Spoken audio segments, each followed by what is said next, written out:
रात के करीब 12:30 के आसपास का वक्त रहा होगा। एक 13 साल का बालक, उसकी अचानक से आँख खुल जाती है। दरअसल घर घर के अंदर से उसे तरह-तरह की आवाज़ें आ रही थी।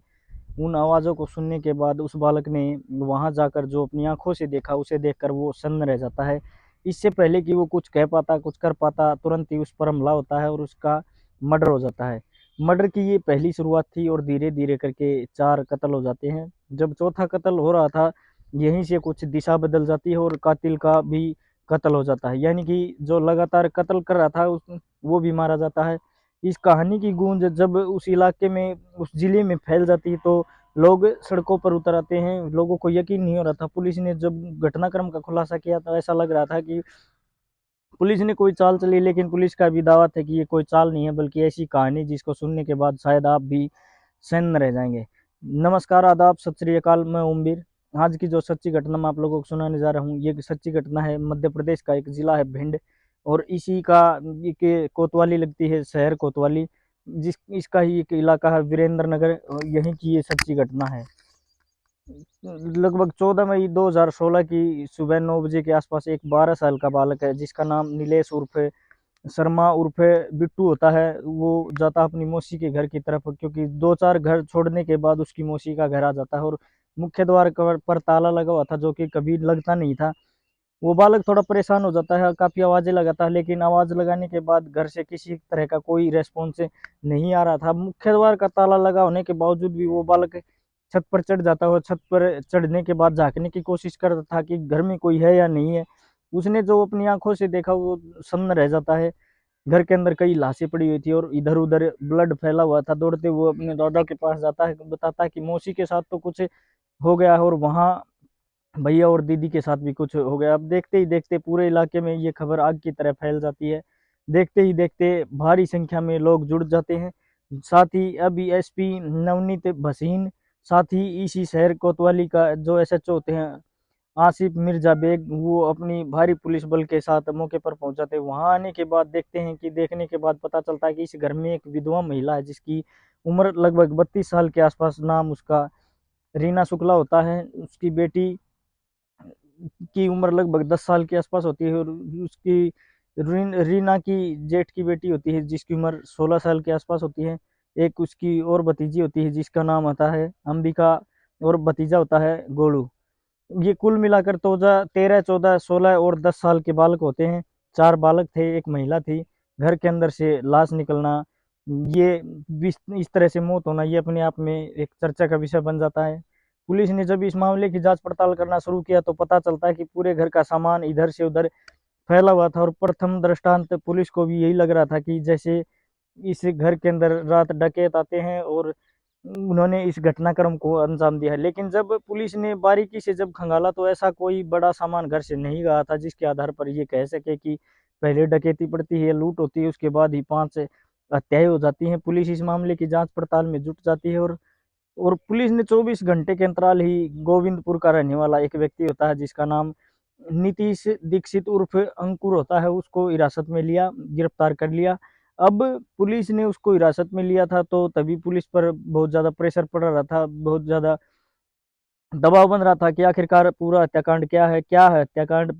हर कोई इस हत्याकांड के बारे में जानना चाहता था, समझना चाहता था। अब अखबारों में लगातार जो खबर छपती है, साथ ही जो पुलिस ने कहानी बताई थी, वो कहानी जिस इस तरह से थी। दरअसल इस घर में जो रीना शुक्ला नाम की महिला होती है, जिसके पति का 2014 में किसी बीमारी के चलते निधन हो जाता है, उसकी एक बेटी होती है। उसी दिन जिसे ये घटना होती है, उसका एक भतीजा, एक भतीजी, एक जेठ की लड़की, ये 4 बच्चे भी होते हैं। अब वो अपने घर पर मौजूद थी, तभी इस जो व्यक्ति को पकड़ा गया था, उस व्यक्ति से पुलिस ने कहानी जानने की कोशिश की कि आखिरकार पूरा माजरा क्या है, आखिरकार पूरा घटनाक्रम क्या है।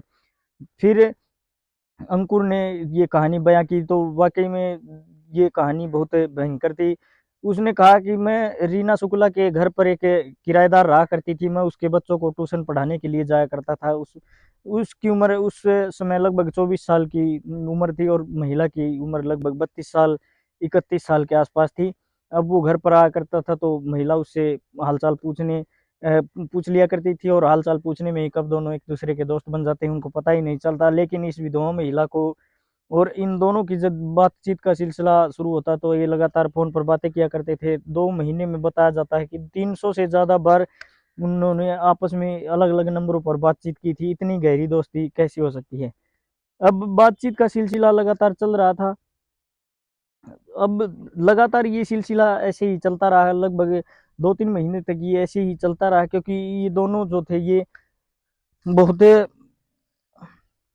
इतनी गहरी दोस्ती कैसे हो सकती है? अब बातचीत का सिलसिला लगातार चल रहा था, रात को उसको इशारा मिला करता था और ये शिक्षक जो होता है, ट्यूशन टीचर जो होता है, जिसका नाम अंकुर उर्फ नीतीश दीक्षित होता है, वो आ जाया करता था। दरअसल उसने नर्सिंग का भी कोर्स कर रखा था और वो रीना को लाकर कुछ दवाइयाँ दे दिया करता था। वो दवाइयाँ अपने बच्चे और भतीजी-भतीजी को दे दिया करती थी ताकि बच्चे आराम से इत्मीनान से सो जाएँ और उसके बाद ये दोनों एक दूसरे के साथ अवैध संबंध बनाए जितना वक्त ये चाहे जितना वक्त बिता सकें। लेकिन 13-14 मई 2016 की उस रात उस दिन लड़कियों ने तो दवाई खाई थी नींद की, लेकिन उस लड़के पर शायद उतना असर नहीं हुआ था जितना हर बार हुआ करता था। लेकिन जैसे ही रात में 12:30 1 बजे के आसपास का वक्त हो रहा था, इसी बीच में जो लड़का होता है गोलू, गोलू की आंखें खुल जाती हैं और गोलू की जैसे ही आंखें खुलती है तो वो घर से अजीब तरह की आवाज़ें आ रही थी। उसने जब झाँक कर देखा तो उसकी किसी व्यक्ति के साथ अवैध रूप से संबंध बना रही थी क्योंकि वो गलत स्थिति में थी। उस गलत स्थिति को देखने के बाद वो इससे पहले कि वो कुछ कह पाता तभी रीना और उसका जो प्रेमी होता है जिसका नाम नीतीश दीक्षित होता है उन्होंने दोनों ने मिलकर एक प्लान बनाया क्यों ना इस दोनों मिलकर इसको मार दिए।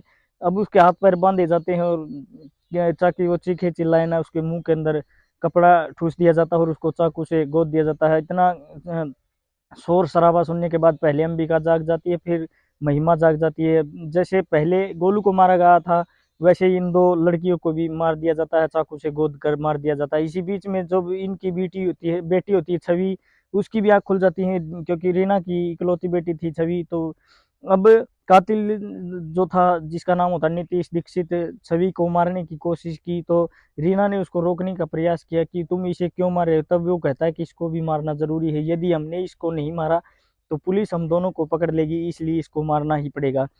आखिरकार जब छवि की मौत हो जाती है, तब रीना शुक्ला को बहुत ज़्यादा अफ़सोस हो रहा था और जब रीना शुक्ला को अफ़सोस हो रहा था, तब जो अंकुर होता है, अंकुर को ऐसा लगता है कि ऐसा ना हो, 4 कत्ल हो ही गए हैं, कहीं पुलिस पकड़ लेगी तो फिर हमेशा के लिए मैं जेल में भेज सकती है। तभी उसने आखिर जो अपनी आँखों से देख रहा था, जो 4 कत्ल में उसकी मदद कर रहा था, यानी कि रीना शुक्ला को उसने रीना शुक्ला को भी उसने उसी तरह मार दिया जैसे उन 4 बच्चों को मारा था। हत्या करने के बाद वो करीब घर में 1 से डेढ़ घंटा रुकता है और करीब ऐसे सामान को बिखेर देता है जैसे किसी ने लूट की घटना को अंजाम दिया और विरोध के चलते 1-2 नहीं यानी बल्कि 5 की हत्या हो जाती है।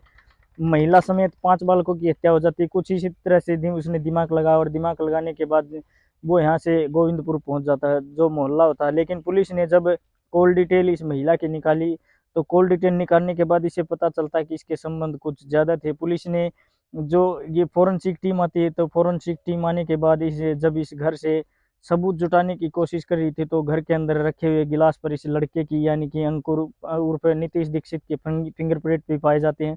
साथ ही इस महिला के जो वेजाइना स्लाइड था, इस लड़के के जो अंडरवियर पर जो निशान थे, उन दोनों का जब डीएनए सैंपल लिया जाता है, तो पुलिस का दावा है कि वो सैंपल भी मैच कर जाते हैं और डीएनए सैंपल मैच कर जाते हैं, तो साथ ही उस लड़की की निशानदेही पर चाकू पर भी बरामद कर लिया जाता है। 5 कत्ल करने वाले उस आरोपी जो शिक्षक होता है, जो ट्यूशन पढ़ाया करता था और ट्यूशन पढ़ाकर अपने परिवार का भरण-पोषण कर रहा था और उसकी अब ज़िंदगी कुछ भी नहीं बताया जाता कि वो अभी तो 24-25 साल की उम्र होती है और उसने 1-2 नहीं बल्कि 5 कत्ल कर दिए। पुलिस ने जब इस पूरे घटनाक्रम का खुलासा करती है तो परिवार के लोगों को अ, यकीन नहीं हो रहा था। परिवार के लोगों का कहना था कि हमारी बेटी का चरित्र का हनन किया गया है, हम इसकी अपील करेंगे उच्च कोर्ट में, कुछ इस तरह की बात आती है। हालाँकि पुलिस ने इस घटनाक्रम का खुलासा कर दिया। लगभग 34 महीने का वक़्त लगा और जब ये मामला अदालत पहुँचता है तो अदालत में सुनवाई होती है। जज साहब के पास जब ये बात पहुँचती है तो जज साहब जो होते हैं M M M M Rathore, वो कहते हैं कि ऐसे व्यक्ति को समाज में रहने का कोई अधिकार नहीं है अवैध संबंधों की जब पोल खुल जाती है तो वो 1-2 नहीं 5 हत्याएँ कर देता है। यदि ऐसा है व्यक्ति समाज में रहेगा तो खुलेआम घूमेगा तो वो दूसरों के लिए भी खतरा हो सकता है। इसलिए इस व्यक्ति को फांसी की सज़ा दी जाती है और फांसी के फंदे पर इस व्यक्ति को तब तक लटका कर रखा जाए जब तक इसकी मौत न हो जाए। अब आगे भविष्य में क्या होगा, क्या नहीं होगा, ये तो खैर भविष्य की गर्भ में छिपा हुआ है, क्योंकि इस जो कातिल है जिसका नाम नीतीश दीक्षित है उसको अभी हाई कोर्ट से सुप्रीम कोर्ट से ट्रांसफ़र करने के बहुत सारे चांस मिलेंगे। क्या चांस मिलने के बाद क्या उसकी फांसी की सज़ा जो बरकरार रहेगी या उसको किसी और सज़ा में तब्दील कर दिया जाएगा, इस बारे में कुछ कहा नहीं जा सकता, क्योंकि कानून के हिसाब से उसको अभी बचने के लिए कई चांस हैं। उधर घरवालों को इस पुलिस की कहानी पर यकीन नहीं हो रहा था।